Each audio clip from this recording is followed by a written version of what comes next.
Shabbat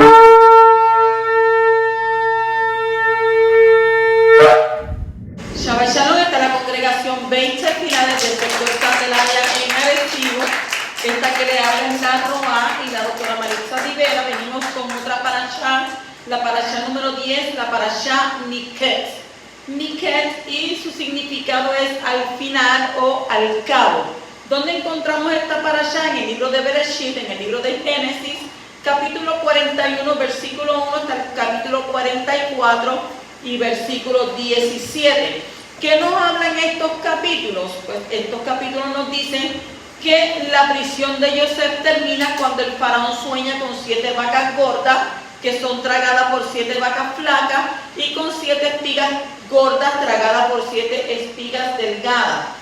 Yosef interpreta los sueños diciendo que significan que son 7 años de abundancia, serán seguidos de 7 años de hambruna, y aconseja al faraón almacenar grano durante los 7 años de abundancia. El faraón nombra a Yosef como gobernador sobre Egipto, y Yosef se casa con Asnat, que es la hija de Potifar, y tienen 2 hijos, que es Menashe y Efraín. La hambruna se esparce por toda la región y solo se puede conseguir comida en Egipto. 10 de los hermanos de Yosef vienen a Egipto para comprar grano, y el más joven Benjamín se queda en casa porque Jacob teme por su seguridad. Yosef entonces reconoce a sus hermanos, pero estos no los reconocen a él. Acuérdense que él era hebreo y ahora está vestido como egipcio. Él los acusa de espía, insisten que traigan a Benjamín para probar que ellos son quienes dicen ser, y ponen prisionero a Shimón como rehén. Más tarde los hermanos descubren que el dinero que ellos pagaron por sus provisiones les es misteriosamente devuelto. Jacob accede a enviar a Benjamín solo después de que Yehuda asume una responsabilidad personal y eterna por él, y esta vez entonces Yosef los recibe amablemente, libera a Shimón y los invita a una elegante comida en su casa, pero luego introduce su copa de oro en la bolsa o en el forraje de Benjamín. Cuando los hermanos parten a la mañana siguiente hacia su casa, son perseguidos, revisados y arrestados cuando se descubre la copa. Y Yosef entonces ofrece liberarlos y retener solo a Benjamín como su esclavo. Imagínense lo que iba a pensar su padre. Esto es lo que hablan estos 4 capítulos casi, y comenzamos en el capítulo 41, versículo 8, donde dice: y sucedió que por la mañana su ruach, su espíritu, estaba turbado, y mandó a llamar a todos los adivinos de Egipto y a todos sus sabios, y Faraón les contó sus sueños, pero no hubo quien se los pudiera interpretar a Faraón. ¿Cómo podía el faraón saber cuál era la interpretación correcta? Porque el faraón, ¿verdad?, dijo, había tenido unos sueños, pero ¿cuál era la interpretación correcta? El creador habla al espíritu del hombre, y eso lo vemos en Job 33. Cuando uno está despierto, dice que el alma está muy activa, pero muy activa a recibir toda la información que le llega desde los 5 sentidos del cuerpo. Sin embargo, el hombre fue creado también con 5 sentidos en su espíritu para recibir las cosas que hay en el mundo invisible, como los 5 sentidos del cuerpo perciben las cosas que hay en el mundo visible. No obstante, después de la entrada del pecado y la muerte en el ser humano, su percepción para los impulsos y mensajes del espíritu ha ido disminuyendo considerablemente. El hombre tiene problemas para recibir las cosas del mundo espiritual, y normalmente su alma está ocupada con las cosas del mundo visible. Ahora, el mundo espiritual está transmitiendo mensajes todo el tiempo, y el que es sensible en su ruach, en su espíritu, los podrá notar y recibir en su alma. Se puede comparar esto con las transmisiones de mensajes por las ondas de radio que hay en la atmósfera. Si lográramos escuchar todo lo que se está transmitiendo al mismo tiempo, sería un caos de voces, instrumentos, cantos y otros, ¿verdad?, sonidos transmitidos en todos los idiomas del mundo. Entonces, hay mensajes todo el tiempo en el aire. Sin embargo, solo se pueden percibir al tener una receptora de radio. Una radio bien calibrada puede recibir muchos de los mensajes que hay en el aire. Así mismo es el hombre. Así es con el hombre. Cuando está despierto, su mente está calibrado para recibir la información del mundo visible. Pero cuando duerme, el alma ya no está recibiendo tanta información del mundo físico, porque los 5 sentidos están muy poco activos. Entonces, de esa manera, el alma se queda más libre para escuchar los mensajes espirituales. La Torah nos dice que Yahweh nos visita ¿cuándo? De noche. Cuando el hombre está quieto, dormido, cuando el hombre está tranquilo, porque puede ahí percibir. Por eso Yahweh envía sus mensajes muchas veces durante la noche, porque entonces ahí es cuando el hombre está más perceptible para ellos. La mayoría de nuestros sueños son el producto del trabajo del cerebro al revisar toda la información, los impactos, las impresiones emocionales que hemos obtenido en nuestro estado despierto. El sueño es necesario para que el cerebro tenga tiempo para poner en orden y tratar la información de manera adecuada. El que no duerme durante mucho tiempo se queda loco y al final se muere. ¿Por qué? Porque cuando usted duerme, ¿qué es lo que acontece? Cuando usted duerme, sus células se regeneran. ¿Ve? Sus células se van regenerando, pero si entonces usted no duerme, que como le ha pasado a muchas personas, usted termina volviéndose loco. Se mueren, porque imagínese. Entonces, aquí vemos los egipcios consideraban los sueños como algo muy importante y ellos daban mucho énfasis a su interpretación. Cuando el faraón tuvo sus 2 sueños e entendió que no eran normales, o sea que le daban un impacto muy fuerte en su interior y él se afanaba para saber qué significaban esos sueños. Cuando sus adivinos daban cada uno una interpretación, él no se quedó satisfecho con ellas. Está escrito que no pudieron interpretar los sueños del faraón. Entonces, ¿qué quiere decir esto? Que sí daban interpretaciones, pero ninguna podía satisfacer al faraón. ¿Por qué? Porque cuando el Creador da un mensaje codificado en el mundo fantasioso de los sueños, hay un espíritu detrás del mensaje. Y si uno intenta interpretar el sueño, necesita conectar con ese espíritu para que el corazón del que ha soñado siente que hay una conexión entre el sueño y la interpretación. Además, los detalles de los sueños tienen que coincidir de manera obvia a la interpretación. Por esto, el faraón no quedó satisfecho con ninguna de las interpretaciones de sus adivinos que habían sacado de sus propios corazones y no del Ruach que le había enviado los sueños. Entonces, no creas que todos los sueños que tenga o que te impacte son del Shammai, pero sí hay muchos de los sueños que sí son mensajes del Poderoso. Entonces debemos usar estas 3 reglas para saber si un sueño es del Creador o de nuestra propia fantasía. Primero, ese sueño tiene que permanecer. Si el sueño viene del Poderoso, eso tiene que permanecer y usted se va a recordar detalle por detalle de lo que usted soñó. Está escrito que la palabra de Yahweh permanece ¿para qué? Para siempre. Entonces, esto significa que si un sueño es del Creador, se queda en la mente por mucho tiempo, no solo unos días, y en tal caso es posible que entonces venga del Shammai. En segundo lugar, debe estar de acuerdo con el mensaje de las Escrituras. Muchos sueños revelan lo que el hombre siente en su interior, y en los sueños salen temores, aspiraciones, emociones fuertes, tanto positivas como negativas, situaciones que uno ha vivido o que no quiere vivir. Pero si un sueño viene de Yahweh, tiene que estar en línea con la moral y el mensaje de las Escrituras. Y en tercer lugar, el sueño debe estar en línea con lo que el Creador ha puesto en nuestro Ruach, en nuestro espíritu. Como toda profecía dada a una persona, tiene que confirmar algo que Yahweh ya ha puesto en su interior. Y así es con los sueños. Deben confirmar las cosas que están en nuestro espíritu, en nuestro Ruach.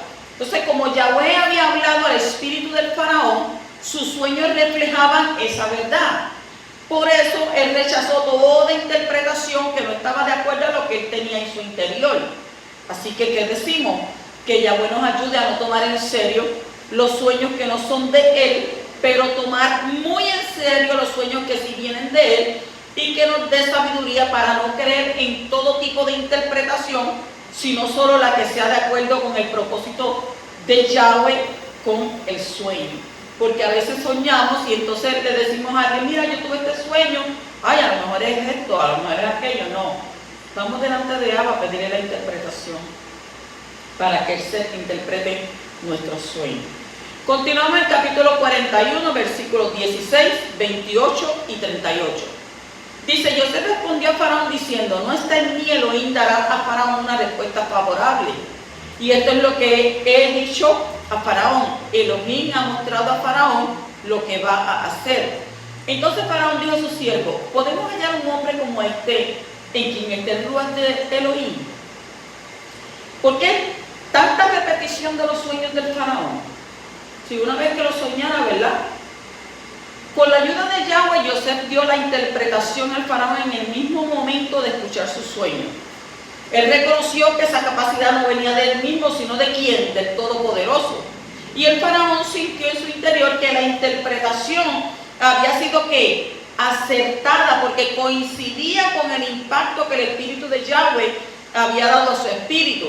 Y por eso pudo reconocer el Espíritu en José y dijo que no había otro hombre con la presencia del ruaj de Yahweh como José.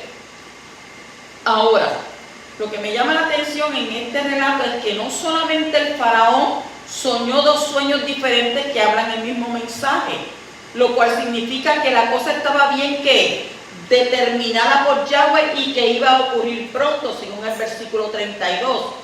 Sino que también los dos sueños del Faraón están repetidos dos veces en la Torá. Entonces, ¿por qué Yahweh quiso duplicar los sueños del Faraón si no era necesario contarlos más que una vez? En esto hay un mensaje escondido para el último tiempo antes de la venida del Mashiach. Hay varias claves en el texto hebreo que nos indican que los sueños del Faraón no solamente son para el tiempo en que estuvo José allí, sino para el futuro, en relación con la aparición del Mashiach, simbolizado ¿por quién? Por José de manera profética. Los dos sueños de los oficiales hablan un mensaje codificado de la muerte del Mashiach y su resurrección después de 3 días. Y hay muchos detalles en los dos sueños que indican esto. Después de los 3 días, cuando se cumplieron los dos sueños, pasaron ¿qué? 2 años antes de los sueños del Faraón. 2 años simbolizan 2000 años, porque un día simboliza 1000 años en la escritura. Usted lo puede ver en Salmo 94 y segunda de Pedro, segunda de Kefas 3:8. Esto nos da una indicación de que después de la muerte y resurrección del Mashiach tendrán que pasar ¿qué? 2000 años antes de que sucedan los grandes eventos proféticos finales en el programa del Creador para el mundo. La frase hebrea Mikech Natayim Yamin, literalmente al final de un par de años de día, que aparece en el principio de este relato, da una indicación de que este texto habla proféticamente de las cosas que van a pasar al final de los 2000 años. Pues entonces, la expresión Mikech tiene varias implicaciones. Puede indicar que las cosas suceden después de un tiempo determinado, como en el caso de este capítulo y varios otros, según Bereshit 4:3, 8:6 y 16:3, etcétera, por ahí. También puede implicar un tiempo limitado al final de un tiempo más largo, como en el caso del año séptimo, según Devarim 15:1, 31:10 y 34:14. O sea que en el texto hebreo está escrito en el versículo 28 que el Todopoderoso ha mostrado al Faraón lo que hace, Osé, en hebreo, Osé, en tiempo presente. Entonces, esto nos saca fuera del tiempo y nos coloca en un panorama más alto, lo que hace el Todopoderoso sin limitarlo a un tiempo específico. Es lo que él le mostró a quién, al Faraón. Entonces, juntando estas cosas y otras cuantas evidencias de las Escrituras, podemos entonces llegar a la conclusión que lo que le pasó durante los días de Yosef pasará otra vez. O sea, 2000 años después de la muerte y resurrección del Mashiach Yeshua, hijo de Yosef, para que el segundo relato que la Torá hace de los sueños del faraón tengan una razón de ser. Acuérdense que todo lo que está en la Escritura tiene una razón de ser. Entonces, prepárate mentalmente, espiritualmente y físicamente para pasar por los 7 años de gran tribulación que vendrán sobre este mundo durante los últimos años previos a la llegada del Mashiach, nuestro libertador. Según entiendo las Escrituras y según tengo testimonio en el lugar, la enseñanza de un rapto, mire cómo le digo, rapto pretribulacional para una supuesta iglesia gentil es falsa. El Mashiach tiene solamente una congregación y está compuesta en primer lugar por los yahudí y también por los no yahudí que se han unido con los yahudí. O sea, no existe un pueblo santo separado de Israel. Por lo tanto, los que viven y son del Mashiach tendrán que pasar por la gran tribulación, como está escrito en Mateo, Matitiyahu, capítulo 24, versículos 21 al 31, y Mordejai, Marcos 13, 19 al 27. Por si acaso dice, no, pero ¿dónde dice eso? La Escritura lo dice. O sea, que el arrebatamiento no es lo mismo que rapto. Arrebatamiento. Rapto es llevarse a una persona en contra de su voluntad. Y arrebatamiento, pues ahí vas a ser arrebatado. Esto está mencionado en Matitiyahu 24:31 y Mordejai 13:27. Y dice que ocurrirá después de la gran tribulación en los últimos tiempos. El arrebatamiento será solamente al aire, no más allá del sol, al aire. Según que, Primera de Tesalonicenses capítulo 4 y versículo 17. Y con el propósito de reunir a los kadoshim de los 4 confines del mundo, para que puedan bajar y estar con el Mashiach en la ciudad de Jerusalén terrenal durante los 1000 años de su reinado mundial. El que no entienda esto está viviendo en la Lalandia.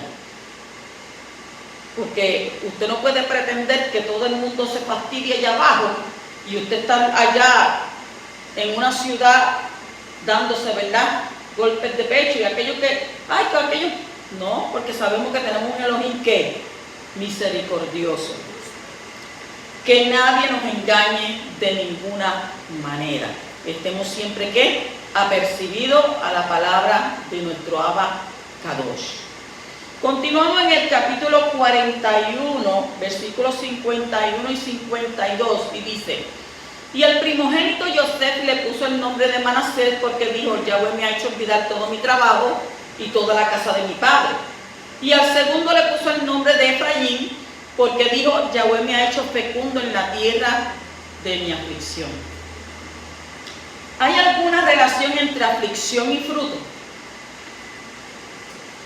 Cuando Yosef había sido elevado al puesto más alto del mundo de ese entonces, ¿verdad?, con la excepción del faraón que le había dado ese poder, él pudo formar una propia familia nueva.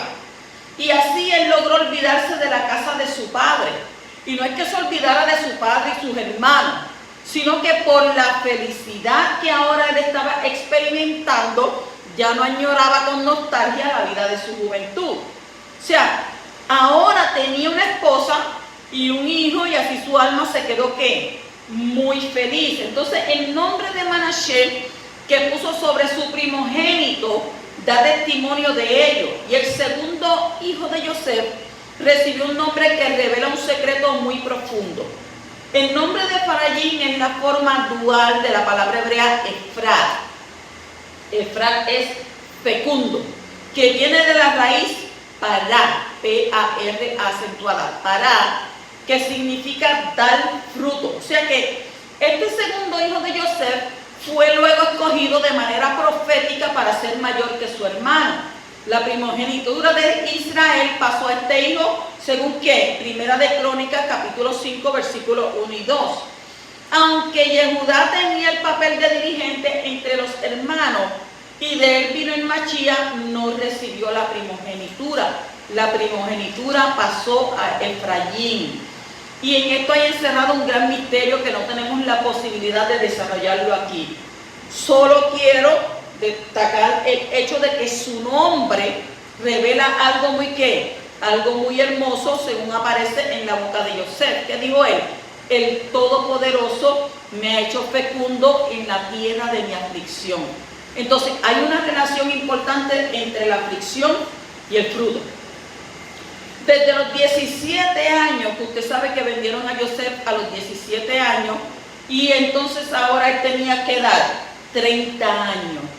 Entonces desde los 17 hasta los 30 años de edad, Yosef había sufrido en la tierra de ¿qué? De Egipto. Y no solo por estar sin la familia de su padre, sino también por la idolatría y otros pecados que le rodeaban en esta tierra extranjera. Y era de verdad la tierra de su aflicción. Sin embargo, en medio de esta aflicción había aprendido la lección de producir fruto para el reino de los Shamayim. Su fidelidad y su amor contagiaba a todas las personas a su alrededor, y la Torah nos muestra también cómo la fe de Yosef en varias ocasiones fue pasada a los que le rodeaban. El Creador le estaba ¿qué? Haciendo fecundo en medio de las aflicciones. Yosef daba ¿qué? Fruto por todas partes. Entonces la pregunta surge: si hubiera dado el mismo fruto sin todo ese sufrimiento. Estoy seguro que no. Cuando el alma de un justo enfrenta la aflicción de la manera correcta, siempre produce un fruto duradero. Y esta ley espiritual está nombrada en el segundo hijo de Yosef, Efraín. Efraín representa todo el fruto que viene de la aflicción de un justo. Entonces, como el nombre de Efraín es dual, nos habla de dos tipos de frutos en medio de la aflicción. En primer lugar, es una indicación profética acerca de lo que iba a pasar con ¿quién? Con el Mashiach, hijo de Yosef, que daría muchísimo fruto por medio de su aflicción. Todas las almas salvadas de la destrucción eterna serán entonces el fruto del sufrimiento del Mashiach. El segundo tipo de fruto que está codificado en ese nombre tiene que ver con el futuro de los descendientes de Efraín y todos los que están representados por él. El mundo todavía no ha visto mucho del plan que Yahweh tiene para este hijo primogénito de Israel. O sea, el mundo ha visto la bendición que ha venido ¿por quién? Por Yehudá, el pueblo judío. Pero como la tribu de Efraín, el hijo primogénito de Israel, fue asimilado entre las naciones gentiles, junto con otras 9 tribus, no se ha visto todavía el gran propósito divino con su primogenitura. El nombre Efraín representa el gran fruto que se producirá durante la gran tribulación. O sea que los 7 últimos años antes del regreso del Mashiach será un fruto tan grande que nadie podrá contar, como está escrito en el libro de Revelación, capítulo 7, versículos 9 al 17, que nos dice: después de esto miré y vi una gran multitud que nadie podía contar, de todas las naciones, tribus, pueblos y lenguas, de pie delante del trono, delante del Cordero, vestido con vestiduras blancas y con palmas en las manos, y clamaban a gran voz diciendo: la salvación pertenece a nuestro Elohim, que está sentado en el trono, y al Cordero. Y todos los ángeles estaban de pie alrededor del trono y alrededor de los ancianos y de los 4 seres vivientes, y cayeron sobre sus rostros delante del trono y adoraron a Yahweh diciendo: amén. La bendición, la cabot, la sabiduría, la acción de Haná, el honor, el poder y la fortaleza sean nuestro Elohim por los siglos de los siglos. Amén. Y uno de los ancianos habló diciéndome: estos que están vestidos con vestiduras blancas, ¿quiénes son y de dónde han venido? Y yo le respondí: Adón mío, tú lo sabes. Y él me dijo: estos son los que vienen de la gran tribulación y han lavado sus vestiduras, las han emblanquecido en la sangre del Cordero, y por eso están delante del trono de Elohim y le sirven día y noche en su Mishkan, y el que está sentado en el trono extenderá su santuario sobre ellos. Ya no tendrán hambre, ya no tendrán sed, ni el sol los abatirá, ni calor alguno, porque el Cordero en medio del trono los pastoreará y los guiará a manantiales de agua viva, y Elohim enjugará toda lágrima de sus ojos. Así que no huya de las aflicciones, ni pienses que son impedimentos para el propósito del Creador en tu vida. ¿Por qué? Porque son el abono que Yahweh ha puesto para dar fuerza y vigor al fruto que se está produciendo en tu alma y en tu alrededor. Que Yahweh nos dé entendimiento para no lamentarnos más de las aflicciones, sino ver el fruto de la aflicción de nuestras almas y quedarnos, ¿qué? Satisfechos. Capítulo 42, versículo 7 dice: cuando José vio a sus hermanos, los reconoció, pero fingió no conocerlo y les habló duramente. ¿Por qué José trató duramente a sus hermanos? José había aprendido muchas cosas en la escuela del sufrimiento de Yahweh. Y una de las cosas que aprendió era el perdón. Él había perdonado a sus hermanos en su corazón por lo que le habían hecho, y por eso no hubo lugar para amargura en su alma. Así que ahora que vinieron sus hermanos a inclinarse ante él, y así se cumplió parte del primer sueño, no tenía ningún deseo de vengarse de ellos. Entonces, ¿por qué los trató duramente? José había recibido sabiduría del Creador para saber cómo tratar a sus hermanos en este momento. Y el propósito de su trato duro era producir, ¿qué? Arrepentimiento en ellos por lo que le habían hecho con su hermano. Yo estoy segura que ellos tenían que haberse arrepentido durante todos estos años que su padre que estaba en sufrimiento por causa de ellos. Pero sabemos que era a propósito de Abba que esto aconteciera, porque Yahweh creó la circunstancia. ¿Para qué? Para que esto aconteciese. Entonces, José sabía que necesitaban estar bajo un duro trato para que sus corazones se hicieran sensibles. Además, les dio una oportunidad para rectificar y mostrar que no estarían dispuestos a entregar a uno de sus hermanos otra vez. Entonces, tenía la idea de poner a Benjamín en una situación en la que podían hacer, ¿qué? Tikkun, rectificación de lo que ellos habían hecho antes con el hermano mayor de Benjamín, hijo de Rachel, la esposa preferida de su padre. Por lo tanto, lo que había detrás del duro trato no era odio, no era rencor, no era venganza, no era sadismo, afán por mostrar su poder o algo por el estilo, sino era que amor. Y por amor a sus hermanos les quiso que ayudar a completar su arrepentimiento con actos concretos. Cuando vio que no estaban dispuestos a dejar a Benjamín solo en la cárcel y hacer sufrir a su padre por la pérdida del hijo de Rachel, algo muy semejante a lo que había pasado antes se dio a conocer. En ese momento su rectificación se había completado y mostraban con sus hechos que estaban arrepentidos de lo que ellos habían hecho con José anteriormente. O sea que esto era suficiente para que se diera a conocer ante ellos. Entonces de esto aprendemos que a veces tenemos que pasar por tratos duros por las autoridades que Yahweh ha puesto sobre nosotros. Incluso podemos experimentar que el Creador mismo y el Mashiach nos están hablando duramente. Y esto no es por falta de amor o porque nos rechazan, sino todo lo contrario. El que Yahweh ama disciplina de una u otra manera para que pueda ser, ¿qué? Purificado de las cosas que no son agradables y llegar a la perfección. Así que Yahweh nos ayude a arrepentirnos completamente y a hacer rectificación por daños que hemos hecho a otras personas. Continuamos en el capítulo 42, 24, y dice: y se apartó José de su lado y lloró. Y cuando volvió a ellos y les habló, tomó de entre ellos a Shimeón y lo ató a la vista de sus hermanos. ¿Y para qué sirve el dominio propio? ¿Para qué sirve el dominio propio? Cuando José hablaba con sus hermanos, él usó un intérprete entre el egipcio y el hebreo. Ellos no se iban a dar de cuenta que ese era su hermano. Entonces, esto nos muestra que las dos lenguas no se parecían mucho.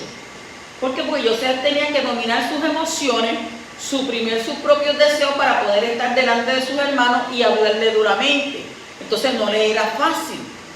Pero durante los 13 años en la escuela del sufrimiento había desarrollado una de las características más importante de un sadik, de un justo, y era que el dominio propio. Usted sabe lo que pasó con la mujer de Potifar.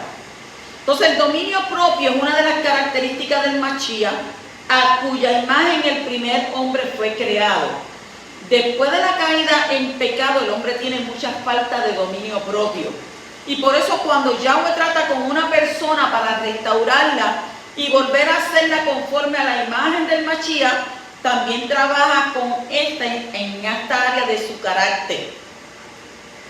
El dominio propio está dispuesto a suprimir las pasiones temporales para obtener un placer mayor a largo plazo. El dominio propio sabe decir no cuando el pecado le es presentado envuelto en un paquete muy hermoso. El dominio propio no hace lo que no se puede hacer sin permiso de autorización o sin tener cierta edad o sin haber cumplido los requisitos para ello. El dominio propio sabe esperar y ser fiel hasta llegar a metas muy largas y difíciles. El dominio propio no da rienda suelta a las emociones en el momento de presión. El dominio propio no elimina las emociones fuertes, pero sí las domina y solo las deja salir cuando sea el momento para ello. El dominio propio sabe callar cuando tiene ganas de hablar. Y el dominio propio no revela secretos de otros. El dominio propio no gasta lo que no tiene. El dominio propio no come comidas prohibidas por la Torá. El dominio propio sabe decir no a un plato de lenteja cuando tiene mucha hambre porque su precio es ¿qué? Demasiado alto. El dominio propio siempre mira ¿a quién? Al invisible para saber qué debe hacer en cada momento en lugar de actuar precipitadamente. Entonces José se apartó de sus hermanos un momento para llorar porque no podía dominar sus emociones ante ellos, pero luego tomó control sobre su alma, volvió a entrar y a hablar con ellos duramente porque este fue el plan divino para ese momento. Así que Yahweh nos ayuda a profundizar nuestra relación personal con Él para que se produzca el fruto del Espíritu en nosotros para su esplendor y nosotros podamos tener ¿qué? Dominio propio, porque la Escritura dice que nos ha dado poder y autoridad, nos ha dado dominio propio. Capítulo 43, versículo 18 dice: y los hombres tenían miedo porque eran llevados a casa de José y dijeron: por causa del dinero que fue devuelto en nuestros costales, la primera vez hemos sido traídos aquí para tener pretexto contra nosotros y caer sobre nosotros y tomarnos por esclavos con nuestros asnos. ¿Por qué el miedo se imagina lo que no es? Cuando una persona tiene miedo, se hace una película, él mismo es el director, él mismo es el actor, y se hace una película que nadie está pensando en nada, y él está ahí. Entonces, el miedo es un espíritu que miente. Los hermanos montaron una historia que no tenía nada que ver con la verdad. Cuando una persona está invadida por el miedo, su mente no razona correctamente. Busca siempre lo más negativo y se imagina cosas que no son. Así el miedo produce más miedo. Entonces, lo contrario del miedo es ¿qué? Confianza. El que confía no teme. Si los hermanos hubieran tenido confianza en José, no hubieran tenido temor de ser llevados a su casa. El que tiene miedo de Yahweh no le conoce y no confía en Él. Él es amor y es bueno con todo. El que confía en Él será ¿qué? Liberado de todo miedo. ¿Por qué? Porque el temor de Yahweh no es lo mismo que el miedo del Creador. El temor es ¿qué? Reverencia, respeto. Si usted tiene miedo, usted no tiene confianza. Usted no puede servir por miedo a Abba. Usted tiene que servirle a Él ¿por qué? De corazón, con temor ¿qué? Pero temor de respeto. Entonces, el remedio contra el miedo es la certeza de la presencia del Creador. El que sabe que Yahweh está con él no teme, como está escrito en el Salmo 23:4. No temeré mal alguno porque tú estás conmigo. Y en el Salmo 34:4 dice: busqué al Creador, Él me respondió y me libró de todos mis temores. Si los hermanos hubieran confiado en la presencia del Creador, ellos no hubieran tenido ese miedo. ¿Por qué? ¿Por qué? Porque Yahweh nos da ¿qué? ¿Qué nos da el poderoso? Nos da Haná, que Yahweh nos dé la gracia de ser liberados de todo miedo, sabiendo que Él está con nosotros si nosotros estamos con Él. O sea que Él no permitirá que nada nos suceda que no esté en línea con su propósito para nuestras vidas. Así que confiemos en Él siempre y seremos liberados de todo temor y que le vaya entonces bien. Capítulo 43, versículo 30 dice: y José se apresuró a salir, pues se sintió profundamente conmovido a causa de su hermano y buscó donde llorar y entró en su aposento y lloró allí. ¿Por qué el hombre siente tanto amor por sus hermanos en la carne? Después de 22 años, José pudo volver a ver a su hermano más íntimo, hijo de su madre. Yo me entiendo que a lo mejor él decía, lo que yo pasé quizás se lo habrán hecho a él también. Y por eso sentía en su corazón, ¿verdad? Ese amor íntimo por él. Entonces era un momento de mucha tensión interna en José. Por un lado, él quería abrazarle y volver a tener esa relación que había tenido de pequeño, pero por otro lado tuvo que mantenerse y hacerse duro para cumplir la voluntad de Yahweh. La presión fue demasiada y José tuvo que salir. O sea que el texto hebreo nos dice que buscó donde llorar, sino que solo buscó llorar. Vayabakesh likor. Vayabakesh likor. El lloro fue creado por Yahweh para ayudar al hombre a tratar con sus emociones. El que no llora o no sabe llorar tiene un daño emocional grave y necesita sanidad interior. El dominio propio no limita las emociones, solo las domina y no se deja llevar por ellas demasiado. Tanto el varón como la mujer necesitan llorar. Oiga, los hombres también lloran. La idea de que el varón no puede o debe llorar porque tiene que ser macho es muy dañina para el desarrollo de un carácter aprobado delante de Abba. El lloro es bueno y alivia mucho el dolor. Además de que cuando usted llora se limpian las ventanas de las almas, que son los ojos. ¿Qué pasaba con José? José necesitaba llorar. ¿Para qué? Para equilibrar sus fuertes emociones que experimentó al ver a sus hermanos y especialmente a Benjamín. Y por eso buscó el lloro para descargar la presión. Y después de salir la sobrecarga de presión, ¿qué pudo él? Mantenerse y volver a sus hermanos y comer con ellos. El texto hebreo usa una palabra poco usual para expresar lo que José sentía por su hermano. Lo que se ha traducido como se sintió profundamente conmovido son dos palabras: Nihmeru Rahamá. Nihmeru Rahamá, que significa ardieron sus compasiones. O sea, la raíz de la palabra Nihmeru es kamar. Kamar es ansiar, arder, que solamente aparece 4 veces en las Escrituras. ¿En dónde? En Lamentaciones 5:10 habla de la piel que quema como un horno. En Primera de Reyes 3:26 habla de una madre cuya compasión se enciende por su hijo. Y en Oseas 11:8 el poderoso dice que todo su consuelo se enciende ¿por quién?